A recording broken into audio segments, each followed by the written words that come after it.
عليكم، أنا راح أسوي دجاجة محشية.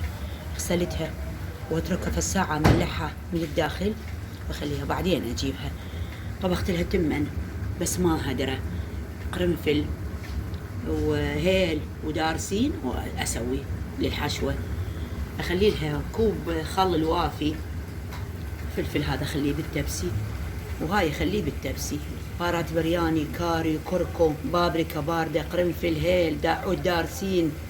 الدجاجة بهالشكل صارت، حشيتها وخيطتها، خليت فص الفلفل والبصل وخل وزيت، وخليتها بالجدر. بس أخلي عليها بعد مي، لأن لازم المي يوصل لحد هنا المي. هسه أكمل. هذا غدانا كمل. هاي دجاجتنا، هاي برياني سويت وياها.